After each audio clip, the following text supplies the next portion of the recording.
ओम शांति। आज की तारीख है 25 जनवरी 2016। साकार महावाक्य। बाबा के मीठे बच्चे, तुम्हारे मुख से कभी भी हे ईश्वर, हे बाबा शब्द नहीं निकलना चाहिए। ये तो भक्ति मार्ग की प्रैक्टिस है। आज का प्रश्न, तुम बच्चे सफेद ड्रेस पसंद क्यों करते हो? ये किस बात का प्रतीक है?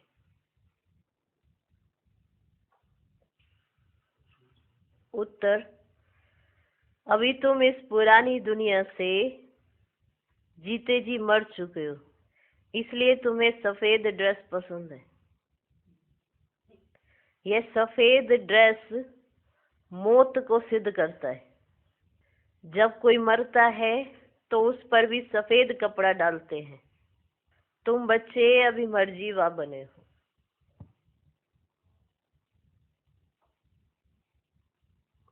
मरजीवा पुरानी दुनिया से मर गया। पुरानी दुनिया के कोई भी संस्कार स्वभाव हमारे में नहीं है।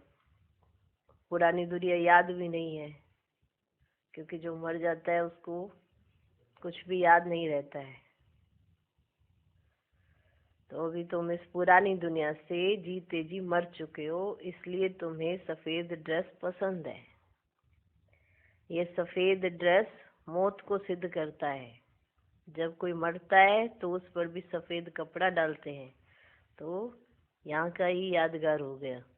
उन्हों को भी सफेद, जब कोई मरता है तो सफेद कपड़ा पसंद आ गया। वैसे देखो कितने रंग बिरंगे कपड़े पहनते हैं। ये मरजीवा की निशानी है। किसकी निशानी है? मरजीवा बने की। तुम बच्चे भी अभी मरजीवा बने हो। तो तुम्हारे मुख से एक तो कभी हे भगवान, हे ईश्वर, हे बाबा ऐसे नहीं निकलना चाहिए। ये भक्ति मार्ग की प्रैक्टिस है। ज्ञान मार्ग में ये नहीं चलता, क्योंकि समझ आ गई ना कि ये भगवान को क्यों कहते हैं। ये भगवान जब दुखी होते हैं तो अभी तो बाबा ने हमको वर्षा दिया सदा सुख का, हमको वरदान दे दिया ना सुखी होने का। नॉलेज मिल गई, ज्ञान आ गया कि बाप कौन है, भगवान कौन है हमारा। हाँ, कौन है? बाप है। ओम शांति। रूहानी बाप बैठ बच्चों को समझाते हैं। रूहानी बाप बैठ बच्चों को समझाते हैं। इसका अर्थ देखो कितना स्पष्ट है। रूहानी बाप माना शिव बाबा, बैठ माना ब्रह्मा, तन में बच्चे सन्मुख है, उनको समझाते हैं। और जो भी देश विदेश में भी सुनेंगे तो बाबा उनको बैठ कर समझाते हैं। बैठ कर माना ब्रह्मा तन में शिव बाबा आए तो बैठे, ब्रह्मा तन में बैठे, तो वो हम बच्चों को समझाते हैं। रूहानी अक्षर ना कह सिर्फ बाप कहे तो भी ठीक है। बात तो स्पष्ट ही हो जाती है ना। अब रूहानी बाप बैठ समझाते हैं, इसका क्या तात्पर्य है कि माना शिव बाबा है। अगर बाप कहे तो भी तो बाप कौन है? शिव बाबा ही है ना। तो वही तो बैठ कर समझाते हैं। बाप बैठ बच्चों को समझाते हैं। सब अपने को भाई भाई तो कहते ही है, तो बाप बैठ समझाते हैं बच्चों को। क्लियर? तो बाबा कहते अगर ऐसा ना भी कहे, माना रूहानी बाप सीधा ऐसा कह दे, बाप बैठ बच्चों को समझाते, तो भी तो क्लियर हो जाता है ना। सब अपने को भाई भाई कहते ही है। गीता में भी लिखा हुआ है ना भगवान उवाच। अब भगवान उवाच किसके प्रति? भगवान के है सब बच्चे। वह बाप है तो भगवान के बच्चे सब ब्रदर्स हैं। भगवान बाप है तो हम सब बच्चे जो आपस में क्या हो गए, फिर ब्रदर्स हो गए। तो ये हमको तो समझाया ना बाबा ने, तो समझ में आ गया। तो बाहर जाके एकदम से नहीं कहना है, पहले उनको समझाना है कि बाप कौन है और हम सब आपस में क्या है। भगवान ने ही समझाया होगा, राजयोग सिखाया होगा। अभी तुम्हारी बुद्धि का ताला खुला हुआ है, खुला हुआ है। दुनिया में और किसी के भी ऐसे ख्यालात नहीं चल सकते। जिन जिन को संदेश मिलता जाएगा वे स्कूल में आते जाएंगे, पढ़ते जाएंगे। ये स्कूल है ना, तो यहाँ आते जाएंगे और पढ़ते जाएंगे। समझेंगे प्रदर्शनी तो देखी, अब जाकर कुछ ज्यादा सुने। हाँ, अंदर आएंगे ना फिर कुछ ज्यादा सुनने के लिए।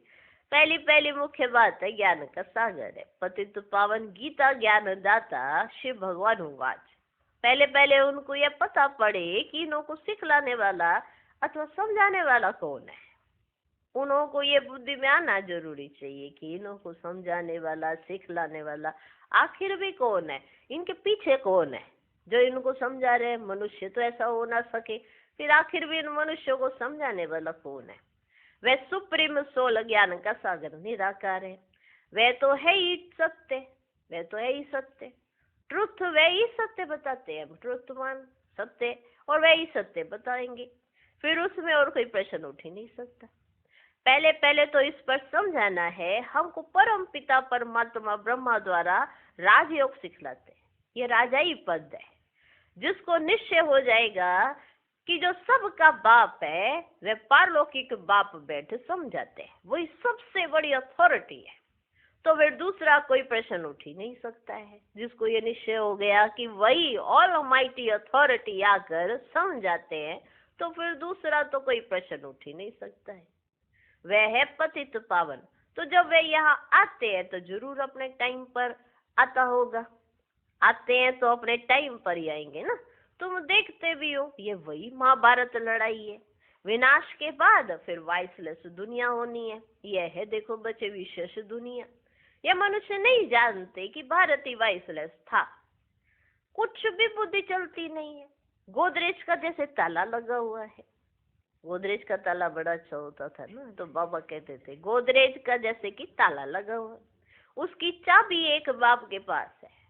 ताला तो सबको लगा हुआ है, उसकी चाबी एक बाप के पास है। इसलिए उनको ही ज्ञान दाता दिव्य चक्षु विधाता कहा जाता है। ज्ञान का तीसरा नेत्र देते हैं। ये किसको पता ही नहीं है कि तुमको पढ़ाने वाला कौन है। देखो किसी को पता ही नहीं है कि तुमको पढ़ा कौन रहा है। दादा समझ लेते हैं तब टीका करते हैं।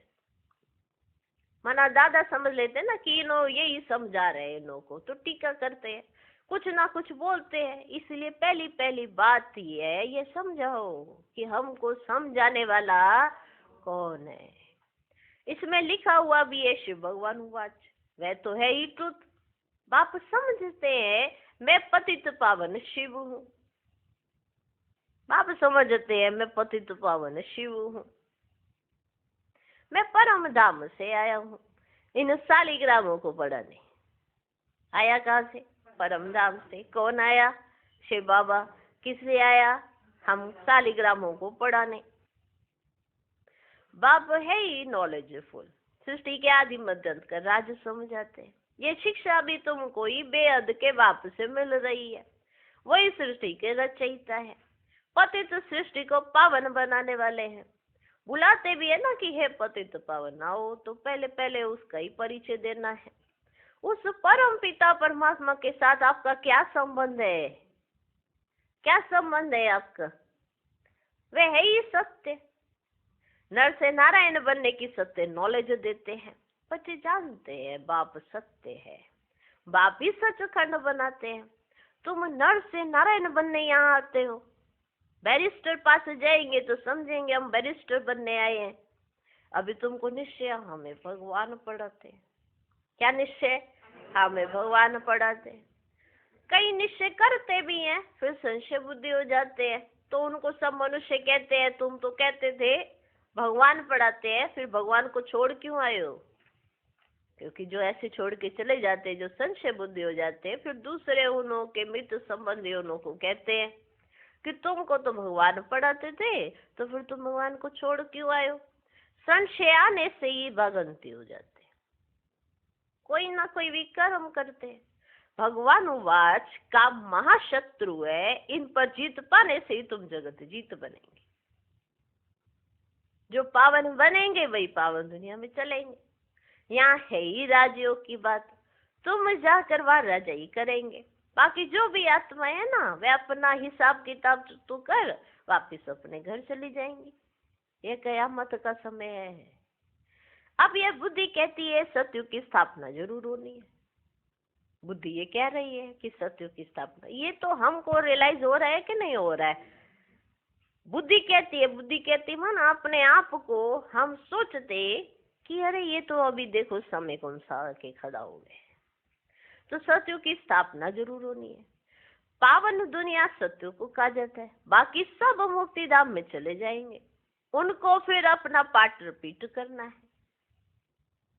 तुम भी अपना पुरुषार्थ करते रहते हो, देखो आप या पुरुषार्थ करते तो आप सत्युग में जाएंगे, बाकी सब पुरुषार्थ नहीं करते तो मुक्ति धाम में जाके बैठेंगे, पर जाएंगे तो सभी ना। तुम भी अपना पुरुषार्थ करते रहते हो पावन वन और पावन दुनिया का मालिक बनने के लिए। मालिक तो सब अपने को समझेंगे ना, सभी समझते हैं ना हम मालिक है। अब जैसे भारत में रहने वाले सभी क्या समझते हैं, हम भारत के मालिक, माना मेरा भारत है, मेरा भारत है, सभी ऐसे समझते हैं ना, हमारा भारत समझते क्या नहीं समझ। तो मालिक तो सब अपने को समझेंगे ना। प्रजा भी मालिक है, अभी प्रजा भी कहती है ना हमारा भारत, कहते ना हमारा भारत। भारत की देखो कितनी महिमा भगवान गाते हैं, ब्रह्मा बाप को कितनी उनकी वैल्यू, किसी भारत की माना भारत आएगा ही आएगा साकार मूल्य में ना, भारत जरूर आता है माना। बाबा को भारत से कितना प्यार, हम बच्चे भी देखे हमको भारत से इतना प्यार है। कुछ भी होता है ऊपर नीचे तो खुद को भी लगना चाहिए ना, देखो भारत की अभी अवस्था कैसी है। हाँ तो कई बच्चे तो बाहर जाने का इतना संकल्प करते रहते हैं कि हमको तो बाहर जाना, हमको तो बाहर जाना, बाहर बहुत अच्छा है, और अपने भारत की ऐसे गला नहीं करते रहेंगे। तो ऐसे नहीं होना चाहिए। हम भारत में रहते हैं, मन भारत के प्रति कितना स्नेह सम्मान, वैसे तो सब देशों के लिए होना चाहिए, क्योंकि है तो एक ही है ना, सारे के सारे विश्व तो एक ही है, और उस विश्व के पिता जो है वही तो आए है ना।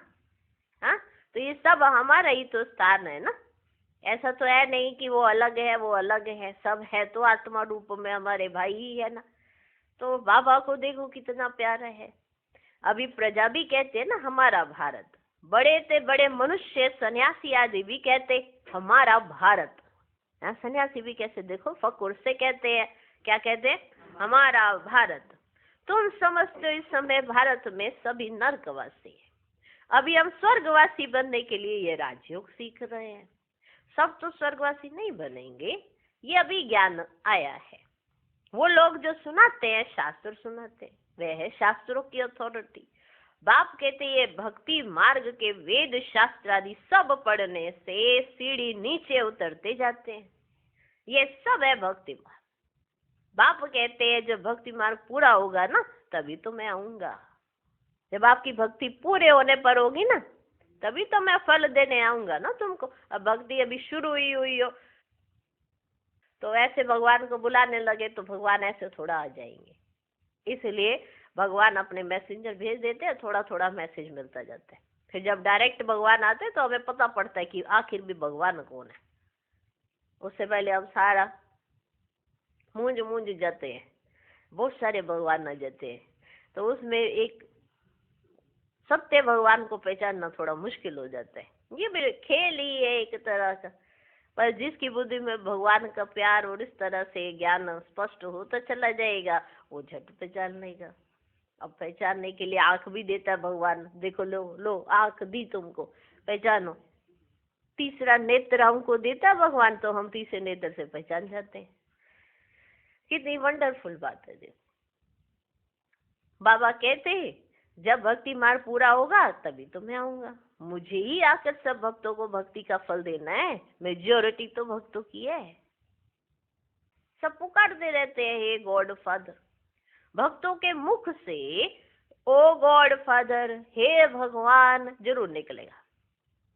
अब भक्ति और ज्ञान में तो फर्क है, तुम्हारे मुख से कभी हे भगवान हे ईश्वर ये अक्षर नहीं निकलेंगे, अब नहीं निकलेंगे, क्योंकि समझ आ गया ना कि भगवान कौन है।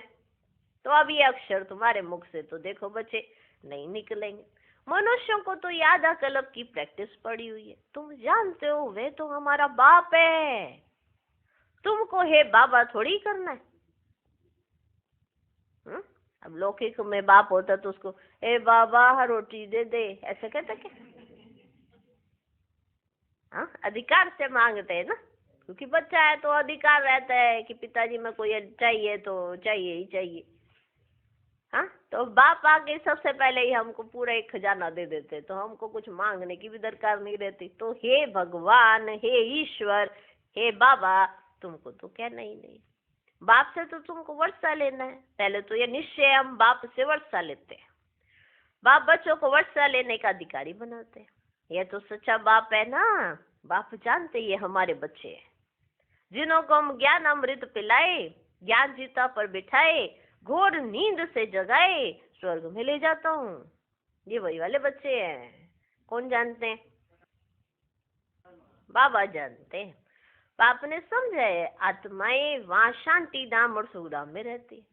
सुख धाम को कहा जाता है वाइसलेस वर्ल्ड, संपूर्ण निर्विकारी देवताएं है ना, और वह है स्वीट होम। तुम जान गए हो कि हमारा होम वह है। हम एक्टर्स उस शांति धाम से आते हैं यहाँ पाठ बजाने के लिए। कितनी सहज सी देखो बच्ची बात है। हम आत्माएं यहाँ के रहवासी नहीं है, यहाँ हम एक्टिंग कर रहे हैं। क्या कर रहे हैं? एक्टिंग कर रहे हैं। देखो एक्टर है ना, हम सारे के सारे एक्टर हैं। हम आत्माएं यहाँ के रहवासी नहीं है, ये हमारा घर नहीं है जहाँ पे हमने बनाया ऐसे प्रॉपर्टी लेकर उसमें मकान खड़ा करते तो कहते देखो मेरा घर। ये तो एक्टिंग प्लेस है। यहाँ पर तो हम एक्टिंग कर रहे हैं, एक्टर्स हैं। और घर कौन सा है? परम धाम, वो है हमारा स्वीट होम। हम एक्टर्स उस शांति धाम से आते हैं यहाँ पाठ बजाने। हम आत्माएं यहाँ के रहवासी नहीं है। वे एक्टर यहाँ के रहवासी होते हैं, सिर्फ घर से आकर ड्रेस बदल कर पाठ बजाते हैं। तुम तो समझते हो हमारा घर शांति धाम है, वहां फिर वापस जाते हैं। जब सभी एक्टर स्टेज पर आ जाते हैं ना, तब फिर बाप आकर सभी को ले जाएंगे। इसलिए उनको लिबरेटर, गाइड भी कहा जाता है। दुख हरता सुख हरता है, तो इतने सब मनुष्य कहाँ जाएंगे? विचार करो, पतित पावन को बुलाते हैं किस लिए? विचार तो करो, किस लिए बुलाते हैं? अपनी मौत के लिए? दुख की दुनिया में रहना नहीं चाहते हैं, इसलिए तो कहते हैं ना कि घर चलो। इसीलिए तो बुलाते हैं ना। ये मौत मौत अक्षर तो यहाँ का है ना। ये तो शरीर बदली कराए तो बाबा तुम्हें सदा सुख दे सकते हैं ना। अब इसी शरीर में तो तुमको सुख हो भी ना सके। कहाँ हो सके? ये शरीर बदली कराए, सतो प्रधान शरीर दिलाए, सतो प्रधान दुनिया बनाए, भगवान तुमको सदा सुखी बना दे। तो इसीलिए तो बुलाते हो ना। ये सब मुक्ति को ही मानने वाले हैं। भारत का प्राचीन राजयोग भी कितना मशहूर है। देखो बच्चे, विलायत में भी जाते प्राचीन राजयोग सिखलाने, लेकिन वो प्राचीन राजयोग कौन सा है ये किसी को पता ही नहीं है। ये राजयोग तो परमात्मा के सिवाय कोई सिखा ही ना सके।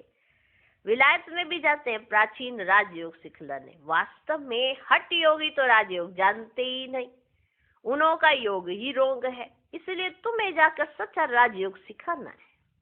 मनुष्य को सन्यासियों की कफनी देख उन्हों को कितना मान देते हैं। होते तो मनुष्य हैं, पर वो कफनी पहन लेते हैं तो सब मनुष्य उन्हों को कितना मान देते हैं। बौद्ध धर्म में भी सन्यासियों को कफनी पहनी हुई देख उनको मानते हैं। सन्यासी तो बाद में होते हैं।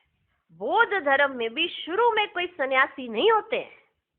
जैसे बौद्ध धर्म शुरू हुआ ना, तो ऐसे नहीं कि शुरू में ही सब सन्यासी बन गए। तो जब सन्यास धर्म है तो उसके बाद से फिर वो भी सन्यासी होते हैं। समझा?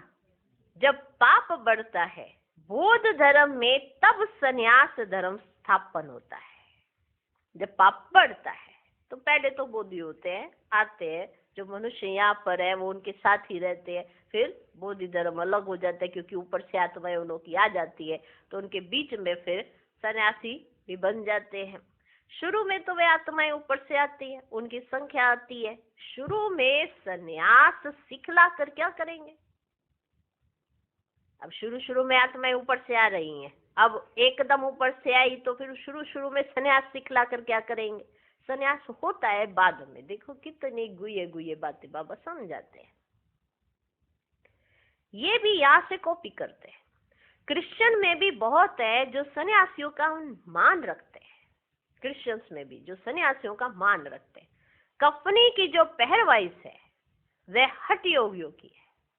तुमको तो घर बार छोड़ना नहीं है, ना कोई सफेद कपड़े का बंधन है, परंतु सफेद अच्छा है क्योंकि ये तो स्कूल भी है ना, तो स्कूल में एक ड्रेस भी होती है। बाकी ऐसा नहीं कि तुम घर में रहते हो तो सफेद ही पहन के रहो, ऐसा भी नहीं है। बाकी सफेद अच्छा है। तुम भट्टी में रहे हो तो ड्रेस भी यह हो गई है, तुम भट्टी में रहे ना तो तुम्हारी ड्रेस भी यह हो गई है। आजकल सफेद बहुत पसंद करते हैं। मनुष्य मरते हैं तो भी सफेद चादर डालते हैं। तुम भी अभी मरजीवा बने हो तो सफेद ड्रेस अच्छी है।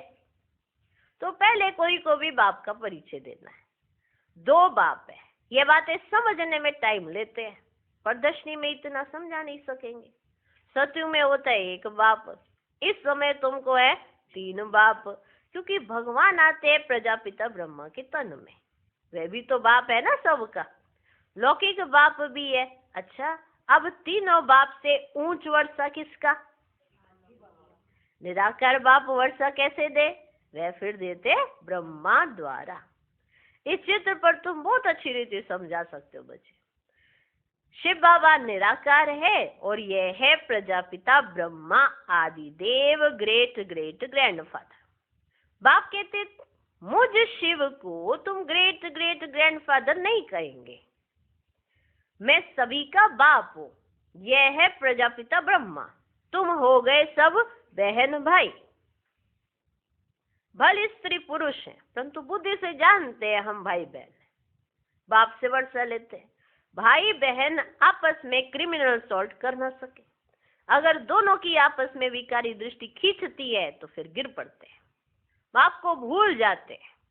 बाप कहते तुम हमारा बच्चा बन, फिर मुंह काला करते हो। बेहद का बाप बच्चों को बैठे समझाते हैं। तुमको ये नशा चढ़ा हुआ है, जानते हो, गृहस्थ व्यवहार में भी रहना है, लौकिक संबंधियों को भी मुंह देना है, तोड़ निभाना है। लौकिक बाप को तो तुम बाप कहेंगे ना, उनको तो तुम भाई नहीं कह सकते हो ना। लौकिक बाप को क्या कहेंगे? लौकिक बाप को तो तुम बाप ही कहेंगे ना, उनको तो तुम भाई नहीं कह सकते हो। ऑर्डिनरी वे में बाप को बाप ही कहेंगे।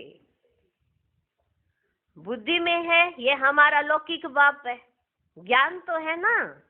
ये ज्ञान बड़ा विचित्र है ना। ज्ञान अपनी बुद्धि में होना चाहिए। ऐसे थोड़ा बाप को ही समझाने चले, देखो तुम मेरे भाई हो गए, और उसको तू तू करके बात कर रहे हो उसके साथ। वो भी बाप के कहाँ जा रहे हो? बैठ जाओ यहाँ पे आराम से। इनका माथा ही खराब हो गया है लगता है। तो ये ज्ञान बड़ा विचित्र है। आजकल करके नाम भी ले लेते हैं, परंतु कोई विजिटर आदि बाहर के आदमी के सामने भाई कह दो तो वे समझेंगे इनका माथा खराब हुआ है। इसमें बड़ी युक्ति चाहिए। तुम्हारा गुप्त ज्ञान है, गुप्त संबंध है, ऐसे बाहर थोड़ा प्रत्यक्ष करना। ये देखो सास को कह दे ओ बहन आ रही है मेरी, तो गुप्त ज्ञान है और संबंध भी तुम्हारा गुप्त है। इसमें बड़ा युक्ति से चलना है, लेकिन एक दो को रिगार्ड देना अच्छा है। ऐसे नहीं कि तुमने समझ लिया। अब होता क्या है, ब्राह्मण बने ना तो बड़ा छोटा ही भूल रहे हैं, ये डिसरिगार्ड हो रहा है। लौकिक में सिखाया जाता था कि जो बड़ा है भले कैसा भी है तुमको उसके आगे झुकना ही है। बड़ा है ना वो, तो उसके आगे तुमको पलट के जवाब नहीं देना, ये सिखाया जाता था लौकिक में। कूट कूट के भरा जाता था। आजकल क्या है, बड़ा हो छोटा हो नाम लेते एक दूसरे का। अब नाम लेने से ही क्या हो जाता है, पहले ही बुद्धि में ये आ जाता है कि तो मेरे जैसे ही है। अरे उम्र का भी फर्क देख लो ना। तो ज्ञान को भी दूसरी तरह से ऐसे मोड़ कर लेते हैं। ऐसे करके ज्ञान मोड़ने के लिए हमारे अंदर दैवी गुणों के लिए हमें बताया गया। ऐसे ज्ञान मोड़ते हैं तो अवगुण ज्यादा आ जाते हैं। लेकिन एक दो को रिगार्ड देना अच्छा है। लौकिक से भी तोड़ निभाना है, बुद्धि चली जानी चाहिए ऊपर। लौकिक से तोड़ निभाने का अर्थ यहाँ ये है कि जिसके साथ आपका जैसा संबंध है उनको नहीं ज्ञान है तो कम से कम अपना ठीक ढंग से उनके साथ रहे। बाकी अगर कोई धारणाओं के बारे में बात करे तो आप उनको समझाने दे सकते हो कि कोई कहे कि आप ये खाते नहीं, हम आपसे नाराज हो रहे हैं, हाँ आप ऐसे नहीं कर रहे हो तो हम आपसे नाराज हो रहे हैं, और आपको कि अरे देखो अब बाबा ने कहा लौकिक से तोड़ निभाना तो खा ही लेते हैं। खा लोगे तो एक बार खाओगे, 2 बार खाओगे, उसके बाद क्या होगा। ऐसे ऐसे लोग भी हैं, कोई ऐसे जरूरी नहीं कि ज्ञान में चलने वाले ही उन सब चीजों का त्याग करते हैं। बाहर में जाके देखो, बहुत सारे ऐसे व्यक्ति हैं जो वैसे ही घर गृहस्थ में रहते, बहुत सारे ऐसे उन्होंने त्याग करके रखा है। तो क्या वो जीवन नहीं जीते, क्या वो लोगों के साथ कांटेक्ट में नहीं आते? आते हैं। समझ की जरूरत है कि हमको कैसे पहले तो खुद समझना है, फिर दूसरों को कैसे समझाना है। जिस बात में आप पूरा एक आत्मविश्वास के साथ बात करते, कॉन्फिडेंस होता है आपके पास, वो बात सहज दूसरों को समझ आ जाती है। तो समझने की बात है। लौकिक से भी तोड़ निभाना है, बुद्धि चली जानी चाहिए ऊपर। हम बाबा से वर्षा ले रहे हैं, बाकी चाचे को चाचा, बाप को बाप कहना पड़ेगा। जो बीके नहीं बने हैं तो वह भाई बहन नहीं समझेंगे। उनको क्या समझ आएगा कि ये क्या भाई बहन कर रहे हो। जो ब्रह्मा कुमार कुमारियां बने हैं वही इन बातों को समझेंगे। देखो बाबा तो कितना क्लियर कर समझाते हैं, पर बच्चों की बुद्धि नंबर 12 है, तो वो इस बात को समझ ही नहीं पाते हैं और बाहर बाहर में जाकर कुछ ऐसा उल्टा पुल्टा कर देते हैं जिससे फिर डिससर्विस हो जाती है। तो बाबा तो समझा रहे हैं ना कि तुमको ऐसे चाचे को चाचा, बाप को बाप ही कहना है। जो ब्रह्मा कुमार कुमारियां बने हैं वही इन बातों को समझेंगे। बाहर वाले तो पहले सुनकर चमकेंगे। इसमें समझने की बड़ी अच्छी बुद्धि चाहिए। बाप तुम बच्चों की विशाल बुद्धि बनाते हैं। तुम पहले हद की बुद्धि में थे, अब बुद्धि चली जाती है बेहद में। हमारा वह बेहद का बाप है। ये सब हमारे भाई बहन है। ये तो हमको समझ में आया ना कि ये सब हमारे भाई बहन है। बाकी संबंध में तो बहू को बहू, सासू को सासू ही कहेंगे, बहन थोड़े ही कहेंगे। बहू को बहू, सासू को सासू ही कहेंगे, बहन थोड़े ही कहेंगे। आते तो दोनों हैं। घर में रहते भी बड़ी युक्ति से चलना होगा। कहते हैं ना, तुम्हारी गति मति तुम ही जानो। अब तुम उसके बच्चे बने हो तो तुम्हारी गति मत तुम ही जानो। बड़ा संभल कर चलना पड़ता है। कहाँ कोई मूंझे नहीं, आपके कारण कहाँ कोई मूंझ ना जाए। खुद मूंझे हुएंगे तो दूसरों को भी क्या करेंगे, मूंझा ही देंगे। तो प्रदर्शनी में भी तुम बच्चों को पहले पहले ये समझाना है कि हमको पढ़ाने वाला भगवान है। अब बताओ वे कौन है, निराकार शिव या श्री कृष्ण। शिव जयंती के बाद फिर आती है श्री कृष्ण जयंती, क्योंकि बाप राजयोग सिखलाते हैं। बच्चों की बुद्धि में आया ना, जब तक शिव परमात्मा ना आए शिव जयंती मना ना सके। जब तक शिव आकर कृष्णपुरी स्थापन ना करे तो कृष्ण जयंती भी कैसे मनाई जाए। श्री कृष्ण का जन्म तो मनाते हैं परंतु समझते थोड़े ही हैं। श्री कृष्ण प्रिंस था तो जरूर सत्युग में प्रिंस होगा ना, देवी देवताओं की राजधानी होगी। सिर्फ एक कृष्ण को तो बादशाही नहीं मिली होगी, जरूर कृष्णपुरी होगी ना। कहते भी है कृष्णपुरी और यह है कंसपुरी। कंसपुरी खत्म हुई फिर कृष्णपुरी स्थापन हुई ना, होती भारत में ही है। नई दुनिया में थोड़ी ये कंस आदि हो सकते हैं। कंसपुरी कहा जाता है कलयुग को। यहाँ तो देखो कितने मनुष्य हैं और सतयुग में थोड़े होते हैं। देवताओं ने कोई लड़ाई नहीं की। कृष्णपुरी कहो अथवा विष्णुपुरी कहो, दैवी संप्रदाय कहो, आसुरी संप्रदाय यहाँ है। बाकी ना देवताओं और असुरों की लड़ाई हुई, ना कौरवों पांडवों की हुई है। तुम रावण पर जीत पाते हो। बाप कहते इन 5 विकारों पर जीत पहनो तो तुम जगत जीत बन जाएंगे। इसमें कोई लड़ना नहीं है। लड़ने का नाम ले तो हिंसा हो जाए। रावण पर जीत पानी है परंतु नॉन वायलेंस से। सिर्फ बाप को याद करने से हमारे विक्रम विनाश होते हैं। लड़ाई आदि की तो देखो बच्चे कोई बात ही नहीं। बाप कहते तुम तमो प्रधान बन गए हो, अब फिर तुमको सतो प्रधान बनना है। भारत का प्राचीन राजयोग मशहूर है। बाप कहते हैं मेरे साथ बुद्धि का योग लगाओ तो तुम्हारे पाप भस्म हो जाएंगे। बाप पतित पावन है तो उनसे बुद्धि योग लगाना है, तब तुम पतित से पावन बन जाएंगे। अब प्रैक्टिकल में तुम उनके साथ योग लगा रहे हो, इसमें लड़ाई आदि की तो कोई बात ही नहीं है। जो अच्छी रीति पढ़ेंगे और बाप के साथ योग लगाएंगे वही बाप से बढ़ पाएंगे। अच्छा, मीठे मीठे सीख लधे बच्चों प्रति माता पिता बाप दादा का याद प्यार और गुड मॉर्निंग। रूहानी बाप की रूहानी बच्चों को नमस्ते। हम रूहानी बच्चों के भी रूहानी बाप को नमस्ते नमस्ते नमस्ते। Good morning good morning good morning. धारणा के लिए मुख्य सार। पहला पॉइंट, भाई भाई की दृष्टि का अभ्यास करते हुए लौकिक बंधनों से तोड़ निभाना है, बड़ी युक्ति से चलना है। विकारी दृष्टि बिल्कुल नहीं जानी चाहिए। कयामत के समय संपूर्ण पावन बनना है। दूसरा पॉइंट, बाप से पूरा वर्षा लेने के लिए अच्छी रीति पढ़ाई करनी है और पतित पावन बाप से योग लगाकर पावन बनना है। आज का वरदान, विकारों के वंश के अंश को भी समाप्त करने वाले सर्व समर्पण व ट्रस्टी भव। जो आईवेल के लिए पुराने संस्कारों की प्रॉपर्टी किनारे पर रख लेते हैं तो माया किसी न किसी रीति से पकड़ लेती है। पुराने रजिस्टर की छोटी सी टुकड़ी से भी पकड़ जाएंगे। माया बड़ी तेज है, उनकी कैचिंग पावर कोई कम नहीं है। इसलिए विकारों के वंश के अंश को भी समाप्त करो। जरा भी किसी कोने में पुराने खजाने की निशानी ना हो। इसको कहा जाता है सर्व समर्पण, ट्रस्टी व यज्ञ के स्नेही सहयोगी। आज का स्लोगन, किसी की विशेषता के कारण उससे विशेष स्नेह हो जाना ये भी लगाव है।